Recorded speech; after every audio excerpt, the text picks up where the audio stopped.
আসসালামু আলাইকুম। তো আজকে বিকেলের নাস্তায় আমার মেয়ে খাবে লুডুস। মানে তুমি লুডুস খাবা? লুডুস রান্না করে দেবো, তো সেটাই রান্না করতে যাচ্ছি। চলুন আপনারা আমাদের সাথে চলুন। তো আরেকটা কথা, আমার ভিডিও যদি ভালো লেগে থাকে প্লিজ লাইক কমেন্ট করে দেবেন।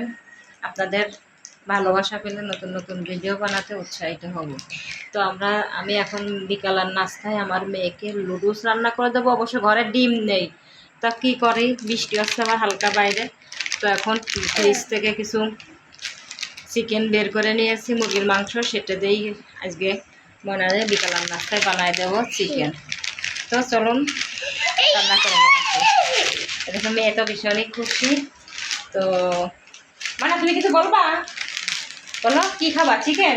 হ্যাঁ, চিকেন নুডলস। হ্যাঁ, চিকেন নুডলস খাবো। আচ্ছা চলুন তাই রান্না করে নিয়ে আসি। মানে লুডুস খাবা? কি খাবা? তো বিকেলের নাস্তায় লুডুস খাবো। এই যে আপা বসে রয়েছে এখানে, আমরা যাব লুডুস রান্না করার জন্য। লুডুস খাবে বলে দেখি ময়না ফ্রিজ থেকে ডিম বের করে এনেছে যে নিজে নিজে। দেখি কি ওটা, লুডুস খাবা? ডিম মিষ্টি দাও, লুডুস খাবা না তুমি? এই যে মিষ্টি,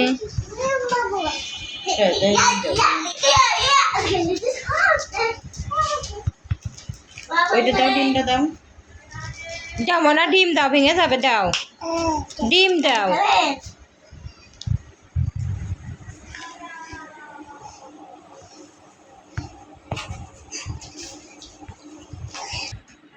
টাটা দাও, দাও।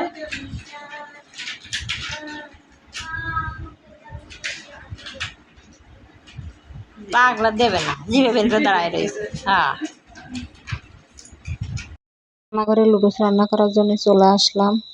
তাহলে হালকা লবণ হলুদ দিয়ে পেঁয়াজ মরিচ দিয়ে ভালো করে মুরগির মাংসটা ভাজি করে নেওয়া হচ্ছে। আর লুডুসটা পরে দেবো। অনেক সময় লুডুস বিভিন্ন রকমের রান্না করা যায়, যেটা সহজ ঝটপট রান্না হয় সেটাই করতেছে। আর অবশ্য রান্নাঘরে খুবই পিঁপড়ে ছিল, তো সে পিঁপড়ের জন্য আমি দাঁড়াতে পারছিলাম না। এই জন্য তো ক্যামেরা একটু নড়ে চড়ে গেছে, কিছু মনে করবেন না। তো এই জায়গায় আমি লুডুসটা রান্না করে নিচ্ছে। আবার আমি বাইরে দাঁড়ায় আপার সাথে গল্প করতেছি।